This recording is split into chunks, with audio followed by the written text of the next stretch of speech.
Buried in the sealed vaults beneath Oakhaven Castle rests the truth the werewolf aristocracy tried to bleed from every record. A human girl, starving, mocked, thrown to her knees during the sacred Alpha trials, carried something in her blood that would shatter an empire built on fangs and fear. Her name was Isabel. They laughed when she crumpled onto the ritual stones, every last one of them. That laughter died the moment the ground split open and the ancient king stirred from his centuries of sleep. Winter had descended early on Oakhaven. Frost bit through the sprawling stone walls, sinking into bone and marrow alike. At the fortress's core thrived the Croft pack, a Lycan bloodline that wore brutality like a crown. Their leader, Silas Croft, had clawed his way to power through manipulation and terror.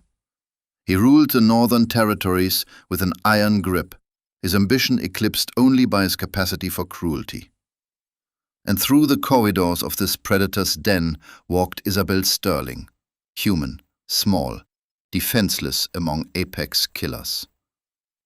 The Sterlings had served Oakhaven's wolves for generations. Her father, William Sterling, had been the pack's archivist and healer, a man valued for his intellect but pitied for his human blood. When a mysterious fever claimed him, Isabel was left with nothing, an orphan chained to a pack that saw her as cheap labor. A punching bag draped in servants' clothes. Her existence ground forward in a merciless rhythm, scrubbing great hall floors until her knees turned purple and her fingertips split, dragging firewood half her own weight to feed roaring hearths, all beneath a constant rain of sneers and whispered cruelty from pack members who barely registered her as alive. Lady Beatrice of Cornwall savored the torment most, pale-furred, sharp-tongued, cold clear through to her marrow. Beatrice would purr, kicking over a bucket of filthy water Isabel had just finished mopping. A smile like a blade.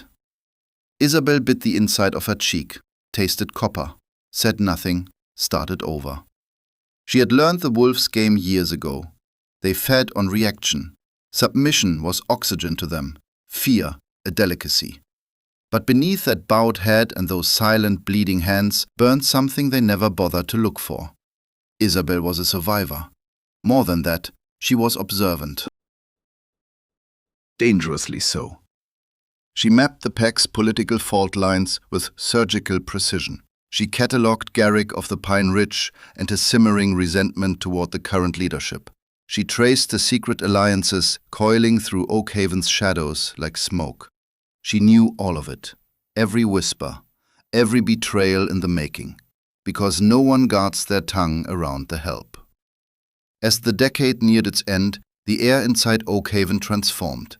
Oppression gave way to something electric, volatile. The Alpha trials had arrived, a savage, ancient rite held once per generation. The strongest wolves would tear through a gauntlet of lethal challenges, each one a bid to prove dominance, a bid to challenge the reigning Alpha for his throne. Silas intended to weaponize the spectacle. He decreed this year's trials would surpass anything in Oakhaven's brutal history, a statement, a warning to every wolf who dared question his rule. Lycans flooded in from neighboring territories. Massive frames wrapped in thick pelts and battle-scarred leather. The fortress reeked of testosterone, aggression, and the raw musk of violence waiting to erupt. Isabel worked until her vision blurred, roasting stag and boar for endless feasts, pouring ale until her arms went numb, bandaging wounds the wolves carved into each other during drunken brawls. Then came the night that changed everything. The great hall roared with noise and bodies. Silas called for silence from the raised dais. His dark eyes cut across the crowd, slow, predatory, deliberate. They found Isabel. She had been trying to dissolve into the shadows near the kitchen entrance. "Our ancestors forged this pack through raw power," Silas roared, his words bouncing off the vaulted stone above. "But they forged it equally on the obedience of the frail.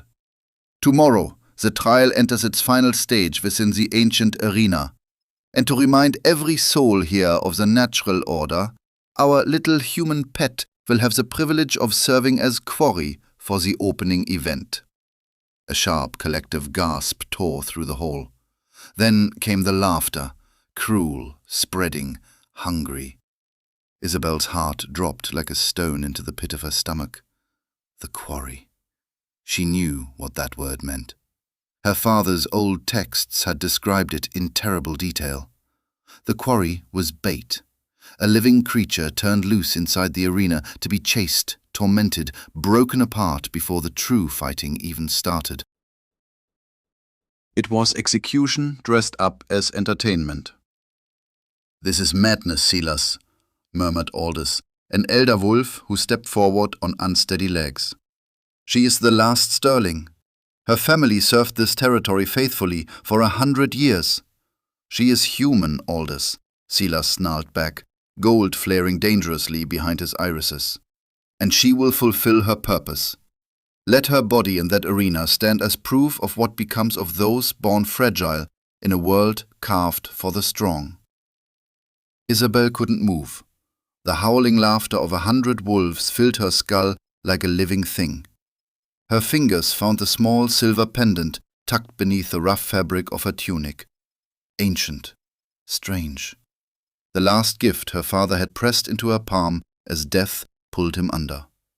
Quote 9. Quote, he had rasped, each breath a wet, rattling struggle. Quote 10. Quote. She had never made sense of those fever-bright final words, but standing now beneath the molten golden stare of Silas Croft, one truth set it cold against her ribs. Tomorrow she would probably die, and the meaning would die with her. Dawn split open over the northern peaks, staining snow-capped ridges in shades of violent red and deep bruised purple. The ancient arena of Oakhaven, a vast circular pit hewn straight from the bedrock by Lycan hands long forgotten, was already overflowing. Stone bleachers brimmed with howling spectators. Their breath rose in thick white columns against the freezing dawn. At the pit's dead center sat the moonstone crest. A massive round slab of obsidian, its surface etched deep with runes no living wolf could read. The place where the first Lycan blood pacts were supposedly sworn. Isabel was shoved hard into the dark, damp tunnel that fed into the arena floor. She wore a thin linen tunic, breeches, nothing else. No armor against the cold, no shield against claws. Her bare feet struck freezing stone with every step. 2 heavy-set guards walked behind her, laughing between themselves. Rough hands shoved her forward each time she slowed. "Move it, little meat," one of them spat. "The Alpha's waiting." She stumbled out into open air, and the sound nearly broke her. A wall of noise. Hundreds of wolves screaming, jeering, hurling scraps of food and packed snowballs at her from every direction.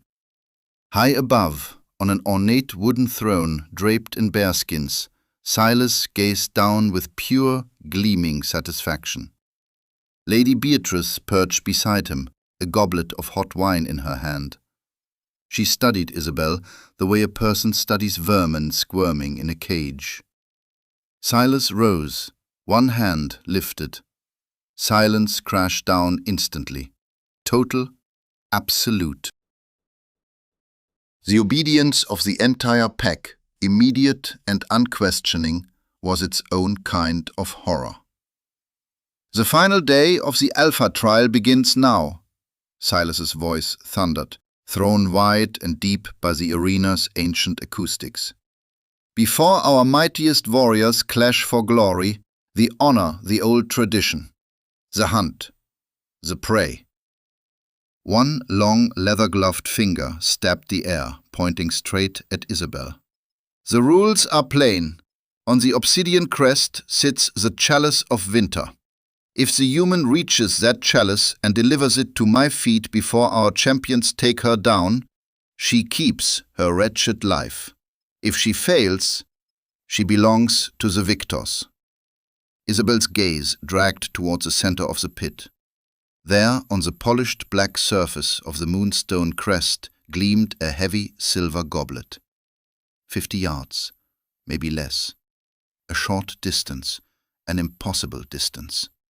Because across the arena, 3 massive iron gates had begun grinding upward. From the blackness beyond them emerged 3 challengers, already shifted into half-wolf form, towering nightmares of dense muscle, dark fur, and killing focus. Garrick led them, grey pelt bristling with savage energy. All 3 dropped to 4 legs. 6 yellow eyes locked onto Isabel. They weren't going to rush. They intended to savor it, watch her flee, drink in her screams, breathe the raw stink of her terror. "Begin," Silas commanded. The word left his lips soft as silk, yet it reached every corner of the arena. Isabel bolted. Years of cruelty had sharpened one thing inside her to a razor's edge, the instinct to survive. It swallowed her fear whole, and she ran. Frozen air scorched her lungs. Her bare feet skidded across frosted stone. She drove herself harder than she'd ever moved in her life. Behind her, the sickening rhythm of heavy paws striking earth. They were coming, deliberately slow, letting her taste the center of the ring before they snapped the trap shut. The crowd bayed with delight. Wagers flew on which wolf would taste first blood. Isabel reached the rim of the moonstone crest. The obsidian radiated an unnatural warmth against her freezing soles. She threw herself forward. Her fingers closed around the cold silver of the chalice of winter. A wild, fragile ember of hope flared in her chest. She spun toward the dais where Silas sat. Garrick was already there. The enormous grey wolf had vaulted clean over her, slamming onto the obsidian with a force that shuddered through the ground. He loomed above her, fangs bared, saliva threading down in long, glistening ropes. Isabel stumbled backward, pressing the chalice tight against her ribs. The other 2 wolves had circled wide. She was boxed in, standing dead center on the ancient runes. "Did you really think he would let you win, little mouse?" Garrick's voice scraped out of a throat never built for human words. Guttural, wrong, terrible. High in the stands, Beatrice's laughter rang out sharp as glass. "Tear her apart, Garrick. End this farce." Isabel's spine met the heart of the obsidian slab. Her fingers found the silver pendant beneath her shirt. She closed her eyes. She prayed her father waited on the other side. Garrick lunged. Isabel threw her arm up, a desperate, useless shield. Massive claws raked downward, shredding linen, carving deep into her forearm. Pain detonated, white-hot, blinding. She screamed. The chalice slipped from her grip as the impact hurled her sideways. She struck the ground hard, landing directly over the central rune etched into the moonstone. Blood, vivid crimson, poured from the gashes, pooling across black stone. Garrick advanced for the killing bite. His jaws yawned wide. But something changed. Where Isabel's blood touched the ancient dust-choked grooves, it didn't simply gather. It moved. A faint crimson pulse lit the carved lines, racing through the intricate pattern with impossible speed. Garrick locked mid-stride, every instinct howling. The scent shifted in an instant. The sharp copper of Isabel's wound vanished, drowned beneath something else entirely. Something ancient, something so staggeringly dominant that all 3 wolves in the ring tucked their tails and cowered. Deep earth. Ozone. A predatory authority that reduced Silas's aura to that of a newborn pup. Silas roared from his high seat, knuckles bone-white on the armrests. Garrick couldn't move. Crimson light blazed from Isabel's blood, flooding the arena in blinding radiance. The temperature in the pit collapsed, breath crystallized in every throat. Then came a sound, low, resonant, final. Solid stone, cracking open. The Moonstone crest was splitting apart. Oakhaven shook to its foundations. Up in the stands, chaos erupted. Stone bleachers bucked and shuddered, hurling spectators to the ground. Silas vaulted from his seat, rage warring with something he hadn't felt in years. Raw, animal terror. Beatrice's smugness had evaporated completely. She clung to the wooden railing with both hands, knuckles bloodless. In the arena's heart, the massive obsidian slab fractured with a sound like the world breaking. The 3 challenger wolves whimpered. Enormous, deadly creatures, reduced to trembling shapes, pressed flat against the earth in absolute submission. Isabel clutched her torn arm and scrambled backward off the splitting stone. Her heart slammed against her ribs like a caged bird. From the widening fissure, a brilliant silver light, ethereal, alive, surged upward, slicing clean through the grey morning sky. The earth split open with a groan that came from somewhere ancient, somewhere deep enough to have forgotten sunlight. A subterranean crypt yawned wide beneath the arena floor, hidden for centuries, now cracking through stone like a wound refusing to stay closed. Air pressure plummeted so fast that ears popped across the stands. The smell hit next.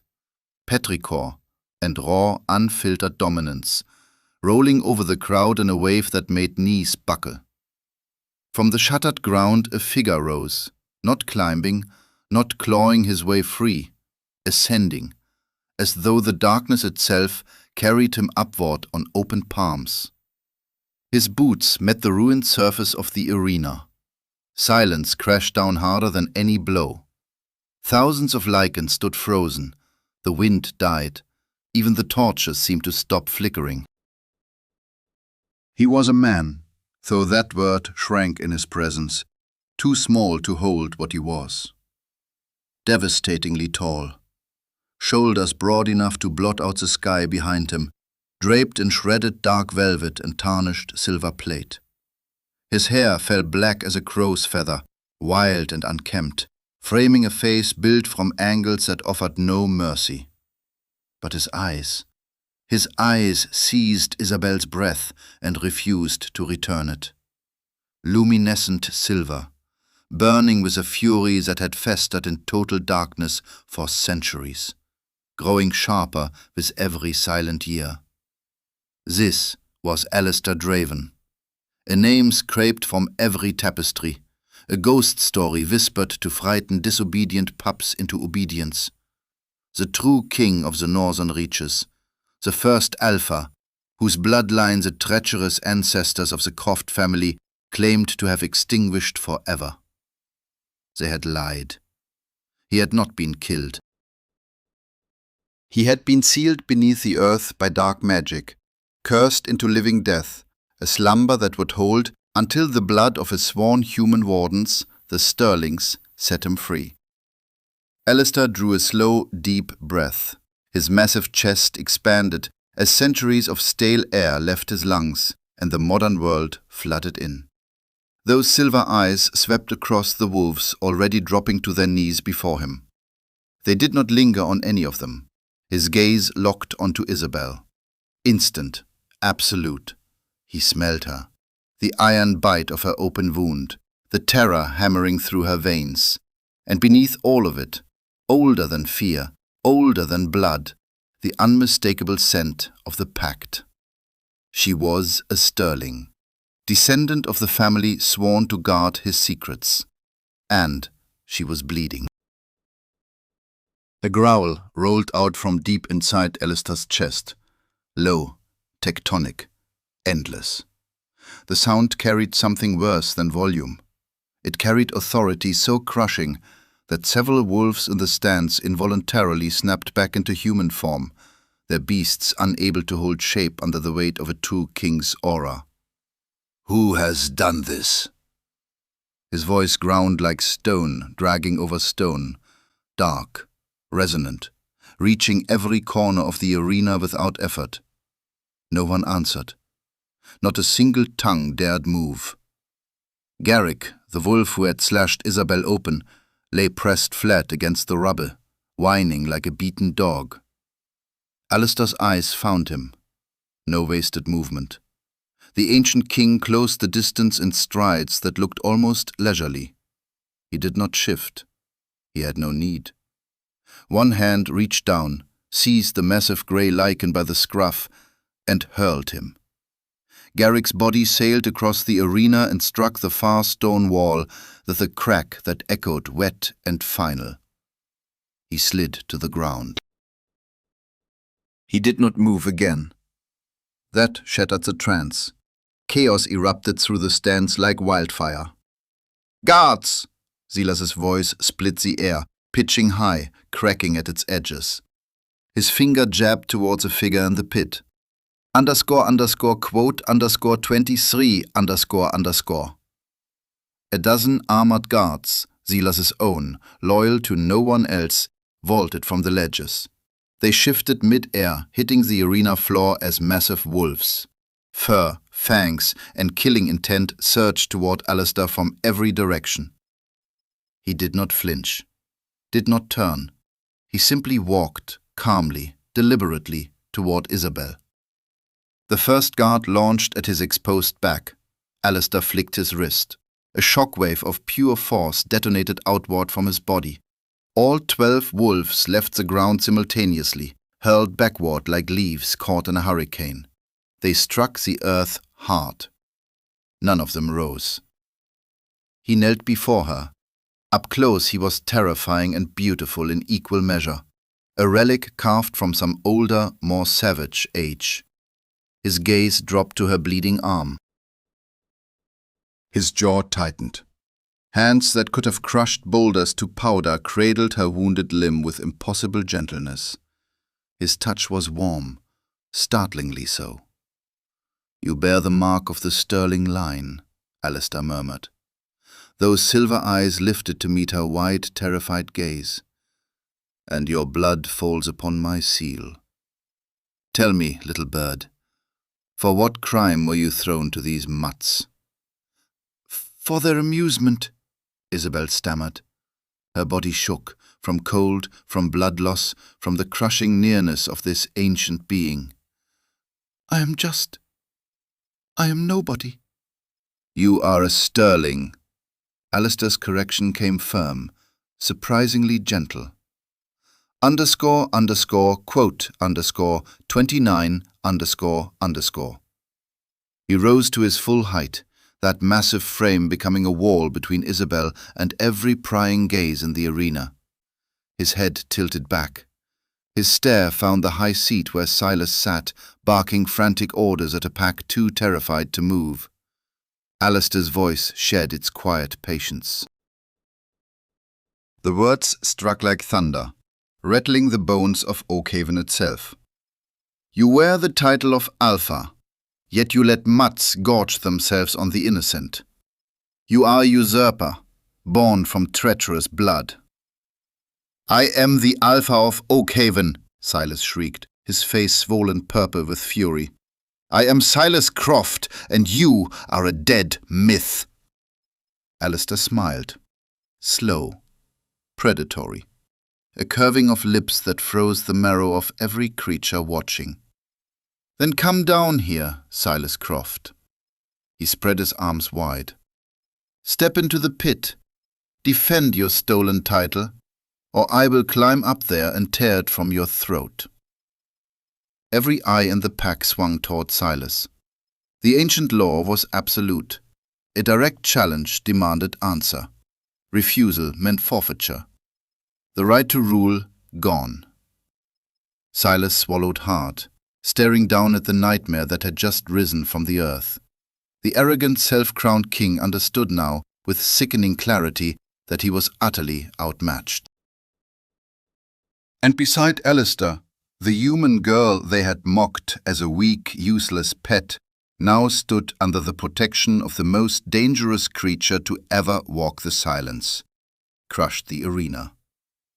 Thick, suffocating, thousands of gazes swung between the ancient terror standing in the shattered pit and the Alpha quaking on his balcony. Silas Croft, the tyrant who had ruled these northern territories through brutality and fear, was drowning in a primal dread he had never tasted before. The pack's supreme law, inscribed in the Wolf-Hartmann treatises, left no room for evasion. A challenge issued in the sacred pit could not be refused. To decline was to be stripped of one's wolf, branded Omega, and hunted before sunset. "I am waiting, usurper." Alistair Draven's voice sliced through the frozen air once more. Calm, threaded with something lethal. He did not raise it. He never needed to. His dominance pressed down on every Lycan like a physical weight. Chest-crushing, inescapable. Silas's face drained to ash. His eyes started to Lady Beatrice, desperate for some thread of alliance. But the pale-haired noblewoman had already retreated several steps, her gaze bright with cold, self-preserving calculation. The pack watched. The visiting alphas who had traveled to witness the trials, they watched too. If Silas retreated now, his own lieutenants would tear him apart before he reached the castle gates. A roar erupted from his chest, half rage, half animal desperation. He vaulted the wooden railing, bone cracked, fabric shredded mid-air. By the time his body struck the arena floor, he was something else entirely. A monstrous, pitch-black werewolf, nearly 8 feet tall on his hind legs. Saliva swung from massive jaws. His eyes blazed with the chaotic fury of a cornered beast. Isabel gasped, clutching her bleeding arm. She dragged herself backward until stone met her spine, the crumbling remnants of the moonstone crest. She had only ever witnessed Silas's wolf form from a distance. That shape had ripped apart entire insurgent packs in the eastern valleys. Alistair did not shift. He rolled his broad shoulders. Tarnished silver armor clinked softly against his velvet tunic. He regarded the towering black beast with something between boredom and deep, unvarnished disgust. _quote_37___. A murmur, yet the pit's acoustics carried every syllable to every straining ear. "You hide behind size to mask what you lack. Come then, show me what a modern alpha can do." Silas lunged. He closed the distance in a heartbeat, massive claws sweeping horizontal, a strike designed to take the ancient king's head clean off. The crowd's breath died in their throats. Alistair moved with a speed that broke every known law of the physical world. He didn't just dodge. He dropped beneath that killing swipe and drove a raw, savage uppercut into the soft underside of Silas's jaw. Bone cracked like a thunderclap. Silas's massive body left the ground entirely, jaws slamming shut hard enough to splinter his own fangs. The black wolf crashed onto his spine, skidding across frost-slicked stone. Before Silas could even think of rising, Alistair was already on him. The ancient king seized the beast by the thick scruff of his throat and wrenched him upward, slamming him into the arena's unforgiving stone wall. "My ancestors built this pack to shield humanity, to stand between the innocent and the dark." Alistair's voice tore through the arena, silver eyes blazing with unchecked volcanic fury. __quote_40__. Silas thrashed wildly. Massive claws raked down Alistair's chest, shredding ancient velvet, scraping against tarnished silver plate beneath. Alistair didn't flinch, didn't blink. Pain meant nothing. Only the righteous wrath of a king betrayed. Then, a desperate, filthy trick. Silas's form collapsed inward, shrinking back into a man, a coward's gambit to slip free of the chokehold. The moment he dropped, Silas ripped a hidden dagger from his boot. The blade caught the light, unmistakable.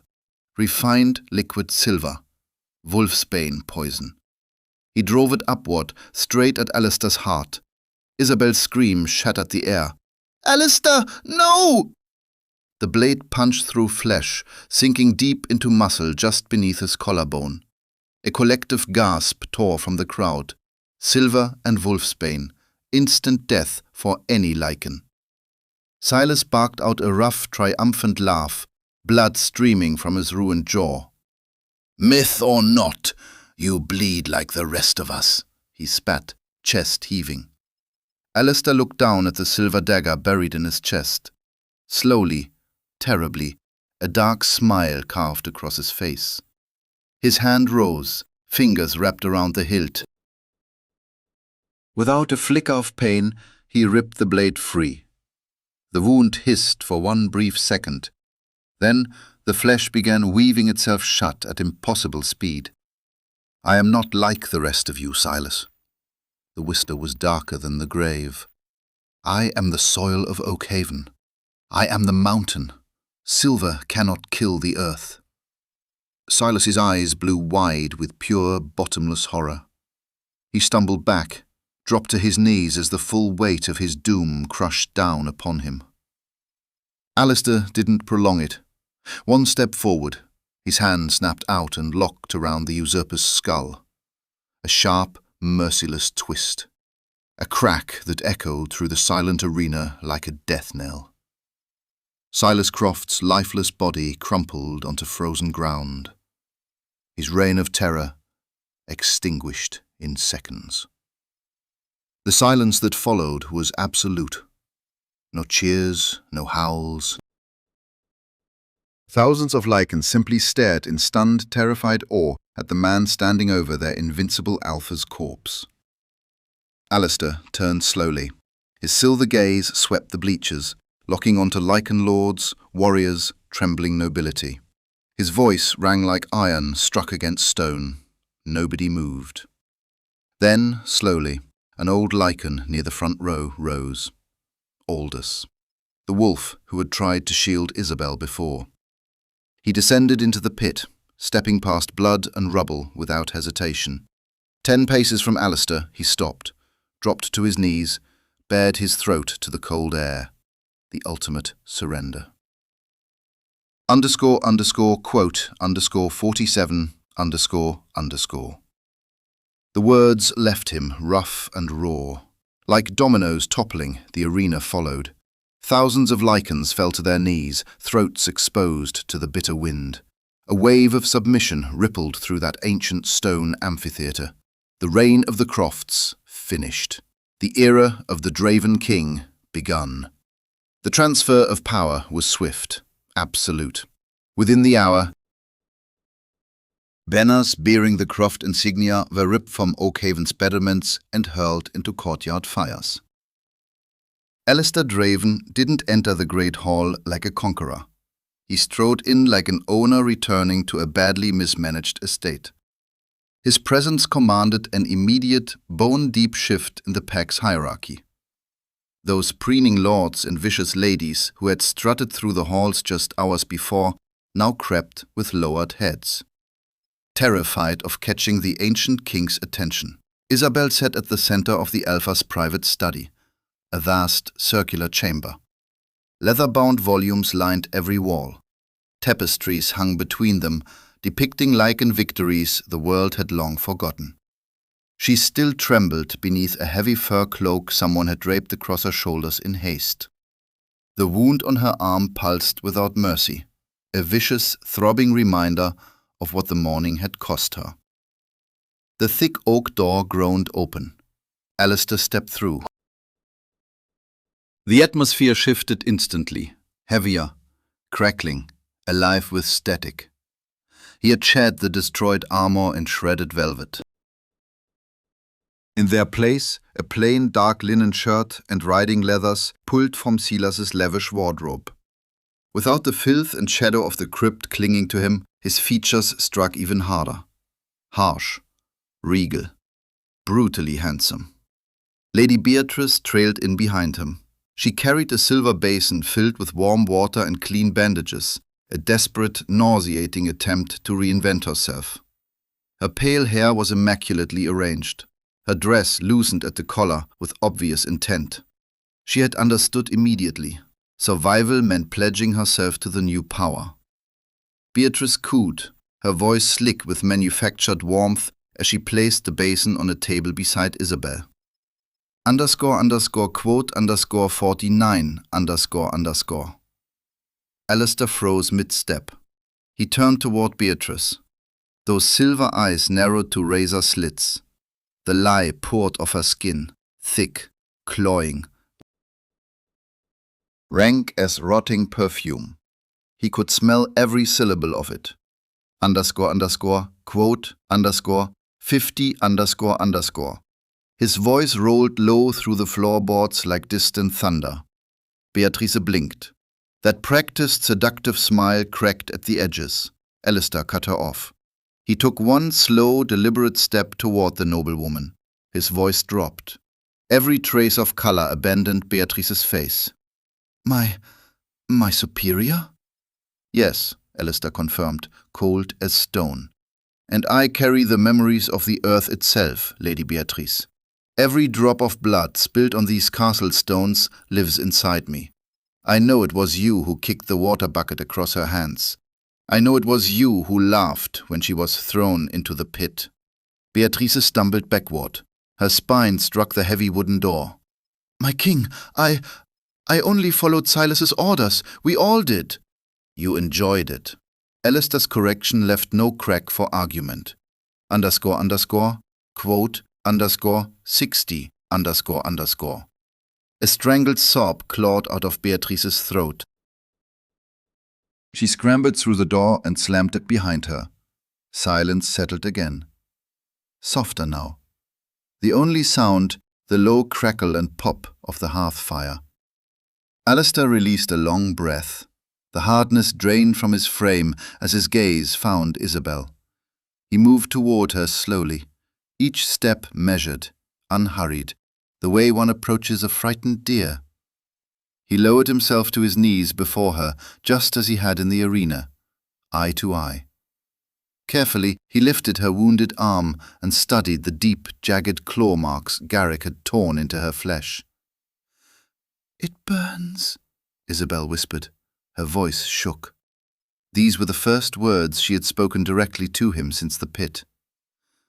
Wolf claws carry infection, Alistair said gently, especially dangerous for a human body. Ordinary remedies would take weeks, and the scarring would be severe. He lifted his gaze to meet hers, silver eyes searching her face.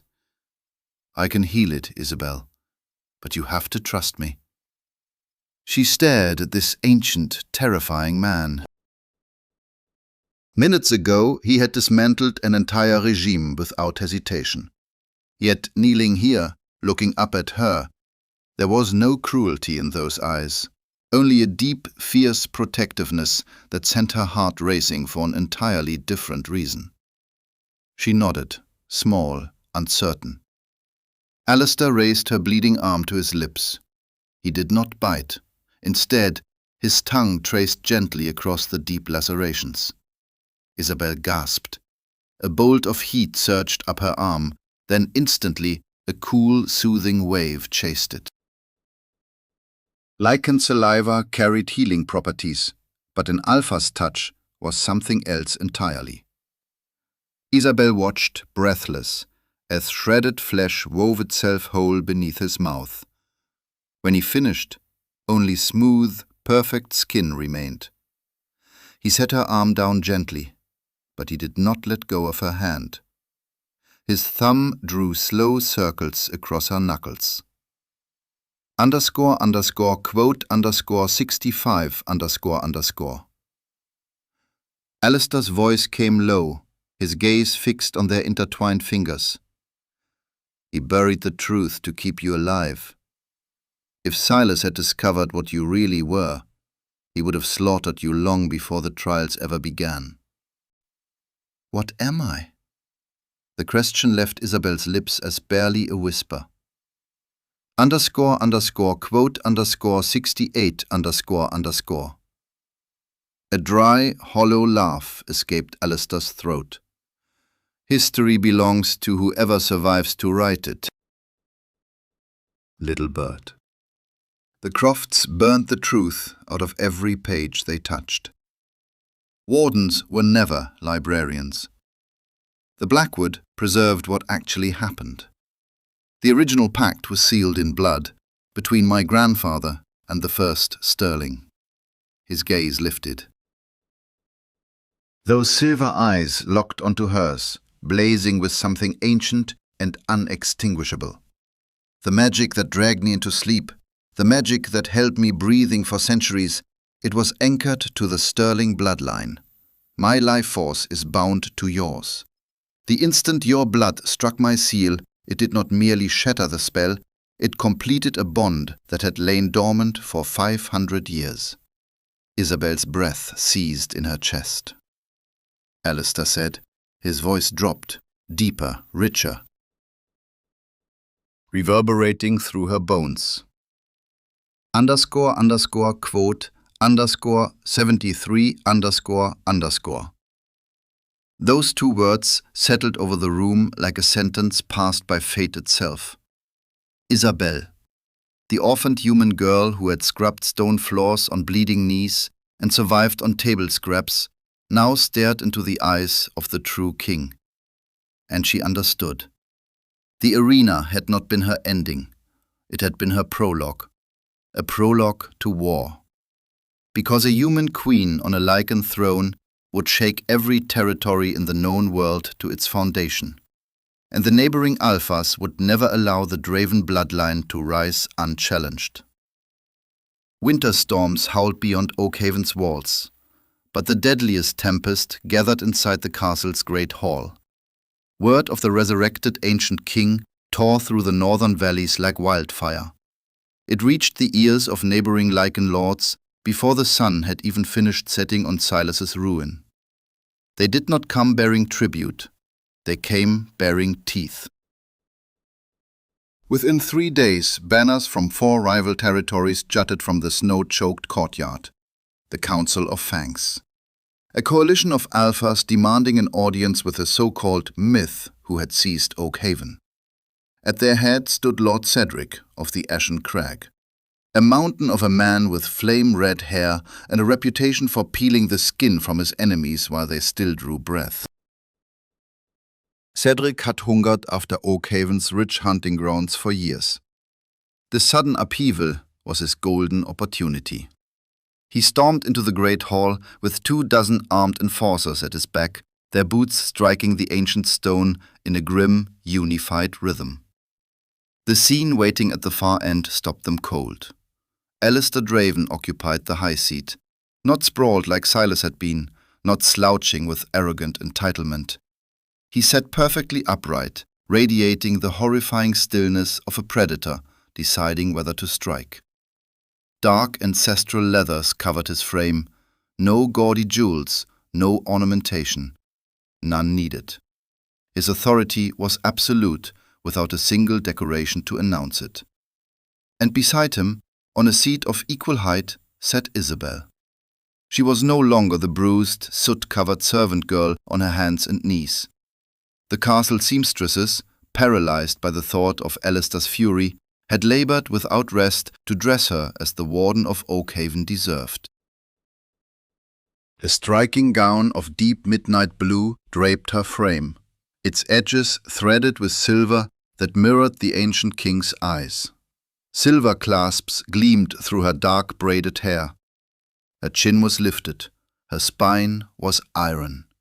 Despite the hammering of her heart and the scars her past had carved into her soul, she held every hostile gaze without flinching as the alphas mounted the steps toward the dais. __quote _74 ___. Lord Cedric halted at the base of the stairs, his sneer cutting through the hall. Yellow eyes flicked from Alistair to Isabel, his lip twisted with open revulsion. __quote _75 ___. Alistair's jaw clenched tight, a dangerous pulse ticking beneath the skin. He leaned forward, elbows braced against his knees. The natural hierarchy, Cedric of the Ashen Crag, is that mongrels do not snarl at those above them. You stand in your king's hall. You are king of nothing, Cedric bellowed. His enforcers surged a step closer, palms settling on silver-laced sword hilts. The old pacts are ash. The North answers to the powerful, and I will not kneel before a dead man who seats a fragile, bleeding scrap of meat beside him on the throne. Surrender the territory. Surrender the girl.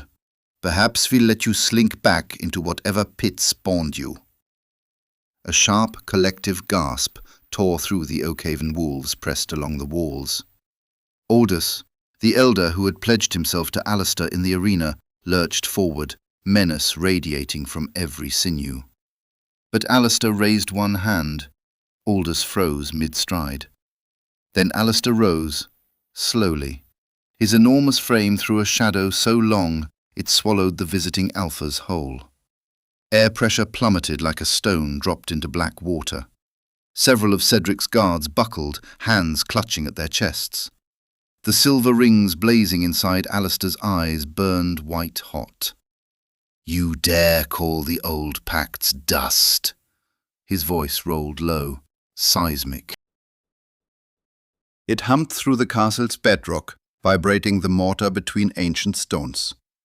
He pivoted with lethal grace, extending his hand toward Isabel. Isabel's heart slammed against her ribs, but the moment her gaze locked with Alistair's, calm flooded through her like warm water filling cold veins. The anima nexum, their soul tie, pulsed steady and bright inside her chest, a drumbeat of raw courage that burned away every trace of human weakness. She remembered the hidden texts, the ones her father had forced her to memorize, ancient runic laws that arrogant wolves had laughed off as children's fables. She rose to her feet, ignoring Cedric's mocking sneer, and slid her hand into Alistair's. "Lord Cedric," Isabel's voice cut across the hall, steady, clear, ringing off stone. Cedric's eyes narrowed. A hairline crack of doubt split his brutish expression. "What would a human know of our territories?" "Everything," Isabel answered. Cold as iron in winter. She descended the first 2 steps of the dais. The Sterlings did not merely record history. We bound it. My bloodline laid the magical bedrock beneath every Lycan territory in this valley, to shield you from the darkness. And what the wardens have given, Isabel lifted her uninjured arm, palm open, facing the enormous stone pillars of the great hall. The wardens can rip away. Her eyes fell shut. She reached deep into that thrumming current of power she had felt ever since her blood kissed the moonstone crest. A single word left her lips. Guttural, older than the human tongue. A word her father had breathed into her ear as he lay dying. The response was immediate. Beneath Oakhaven's foundations, something stirred. Not a tremor, a groan. Vast, resonant, primordial. As though the earth itself had been sleeping for centuries and now cracked open one ancient eye. That single word hung in the frozen air, vibrating at a frequency that made every Lycan jaw clench in pain. The wards detonated to life. Generations of wolves had dismissed the intricate carvings cut deep into the fortress walls as ornamental stonework, nothing more. Now, brilliant silver light erupted from every crack and seam. It raced up the pillars, it spun across the vaulted ceiling, a web of liquid lightning, alive and seething. The power refused to stay contained. It pulsed outward with the force of a detonation. Ethereal energy rippled across snow-buried courtyards, shredded through howling northern gales, and struck the distant jagged teeth of the Ashen Crag with invisible, catastrophic precision. Lord Cedric choked. His yellow eyes blew wide, not with fury now, but with sudden, blinding agony. He staggered back. His heavy boots scraped and slipped against the stone floor. Something wet and terrible tore through his chest. Not the physical fracture of bone, but the savage rupture of something far deeper. That invisible spiritual cord binding Cedric to his territory, the mystical lifeline feeding him every ounce of alpha dominance, ripped apart completely. His 24 armored enforcers crumpled as one. Silver-laced swords clattered from their grip, Hands flew to their throats as forced transformations reversed with brutal speed. Coarse fur dissolved into pale, trembling skin. Extended claws splintered and shrank back into brittle human nails. And that terrifying supernatural strength? Gone. Evaporated like breath in winter air. Within seconds, the most feared strike force in the northern valleys became a heap of shivering, sobbing, utterly powerless men on cold stone. __quote _88 Cedric gasped. His monstrous presence had shattered like cheap glass. He stared at his own hands, human, shaking, useless. The truth crept through him like poison. The beast inside him had been caged, buried beneath the crushing weight of an ancient ward's judgment. "There is no sorcery here, and nothing dark about it," Isabel declared. Her voice rang through the hall with the combined thundering authority of every ancestor whose blood ran in her veins. Silver light from the awakened wards draped her like armor, reshaping her from fragile mortal into something terrifying. A goddess carved from vengeance itself. She never raised her voice. She didn't need to. Every word landed with a force of absolute, unchallengeable law. __quote _90 terror swept through the visiting alphas like wildfire. They had marched into Oakhaven expecting to bully a disoriented, newly awakened king. They planned to slaughter his defenseless human companion. Instead, they stood trapped inside a fortress, humming with apocalyptic primordial magic, beyond anything they could understand, let alone resist. They were apex predators who had just realized they were trespassers in a god's domain. "Please!" Lord Harland of the River Pack cried out, every shred of arrogance gone in a heartbeat. His knees cracked against the freezing stone, his forehead pressed flat to the floor. His neck bared in total, desperate surrender.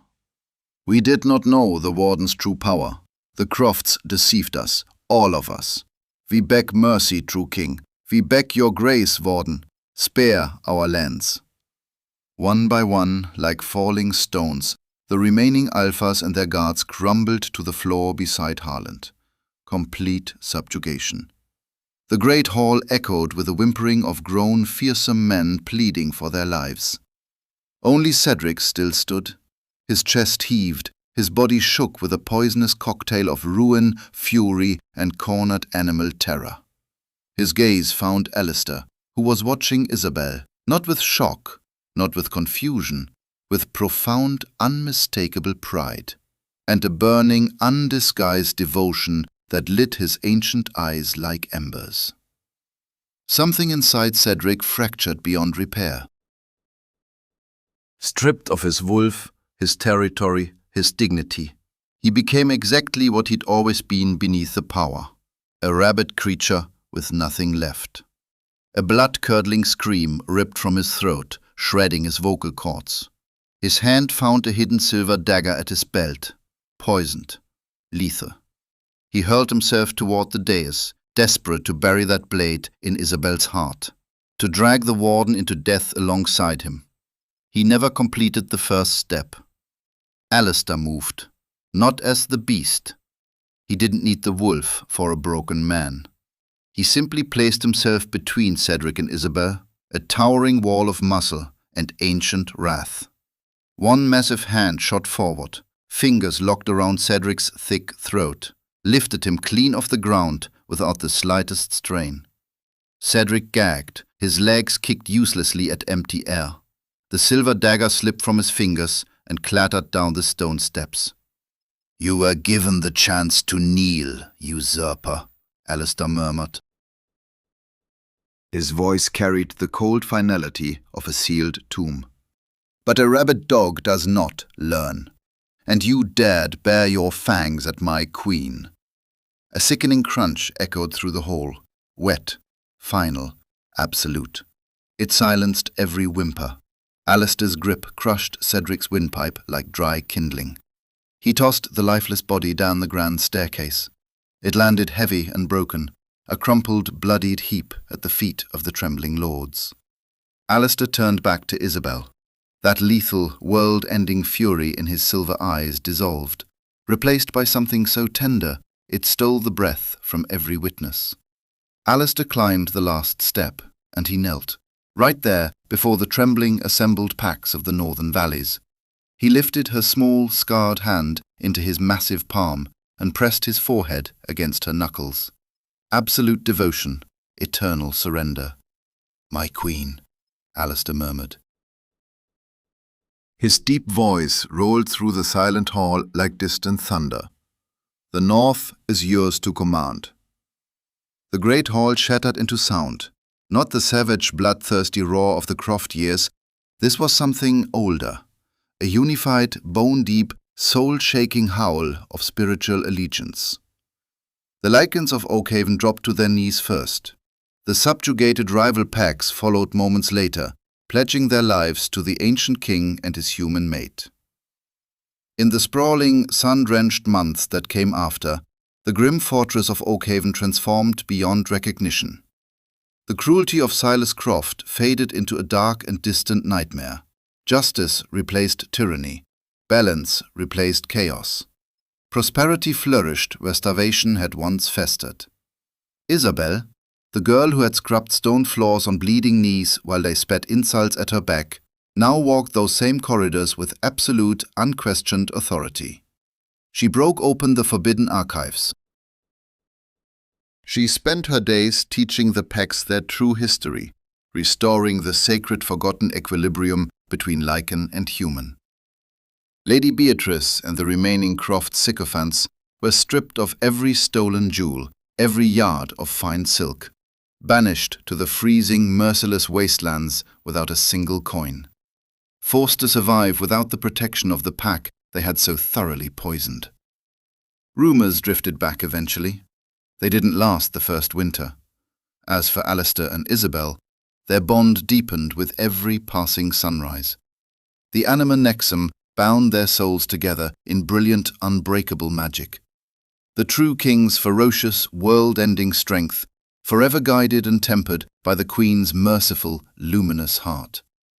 They ruled side by side from the high seats of Oakhaven, a living testament to one undeniable truth. Real power never came from the sharpness of fangs or the depths of cruelty. It came from the ancient, sacred magic of a promise kept. The outcast had become a savior, and the North would never dare mock a human again. From the dark, blood-soaked stones of the Alpha Trial to the radiant throne of Oakhaven, Isabel proved something the wolves had forgotten. True power was never about claws. It lived in the strength of a bloodline and the resilience of an unbreakable spirit. The arrogant wolves believed they were destroying a fragile servant girl.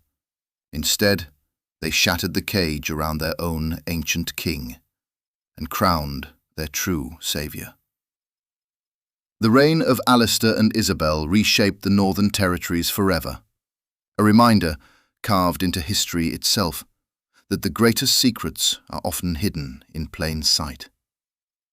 If this tale of betrayal, ancient magic, and a romance that defied centuries left its mark on you, hit that like button.